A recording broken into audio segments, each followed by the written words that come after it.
ಎಲ್ರಿಗೂ ಗೊತ್ತಿರೋ ಹಾಗೆ ಕಡಲೆ ಇದೊಂದು ಪ್ರಮುಖವಾದ ದ್ವಿದಳ ಧಾನ್ಯ. ಇದಕ್ಕೆ ಬೀಜೋಪಚಾರ ಮಾಡೋದ್ರಿಂದ ರೈತರು ಅವರ ಬೆಳೆಯ ಇಳುವರಿಯನ್ನು ಜಾಸ್ತಿ ಮಾಡ್ಕೋಬಹುದು.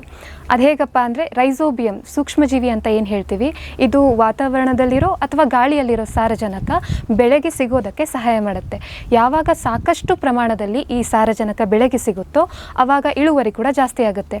ಇದನ್ನು ಮಾಡೋ ವಿಧಾನ ಬಹಳ ಸುಲಭ. ಎಕರೆಗೆ ಬೇಕಾಗುವಷ್ಟು ಬೀಜಗಳನ್ನ ತೆಗೆದುಕೊಂಡು ಅದಕ್ಕೆ 400 ಗ್ರಾಮಷ್ಟು ರೈಸೋಬಿಯಂನ ಸೇರಿಸಬೇಕು.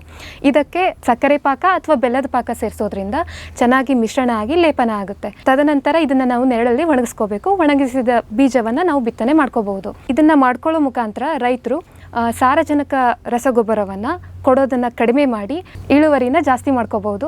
ಇದು ಬಹಳ ಸುಲಭವಾದ ವಿಧಾನ ಮತ್ತು ಖರ್ಚು ಕೂಡ ಕಮ್ಮಿ.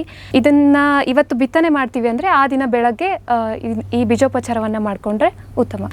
ರೈತರು ರೈಸೋಬಿಯಂನ ಬಳಸ್ಕೊಂಡು ಬೀಜೋಪಚಾರ ಮಾಡ್ಕೋಬಹುದು ಅಥವಾ ಕೃಷಿ ವಿಶ್ವವಿದ್ಯಾನಿಲಯ ಬೆಂಗಳೂರಿನಲ್ಲಿ ಲಭ್ಯವಿರುವ ಮೈಕ್ರೋಬಿಯಲ್ ಕನ್ಸರ್ಷಿಯಾ ಇದರಲ್ಲಿ ರೈಸೋಬಿಯಂ ಜೊತೆಗೆ ಟ್ರೈಕೋಡರ್ಮಾ, PSP ಇದೆಲ್ಲ ಇರೋ ಕಾರಣ ಸಾರಜನಕ, ರಂಜಕ ಇದೆಲ್ಲ ಬೆಳೆಗಳಿಗೆ ಸಿಗೋದ್ರ ಜೊತೆಗೆ ರೋಗಗಳನ್ನ ಕೂಡ ನಾವು ತಡೆಗಟ್ಟಬಹುದು.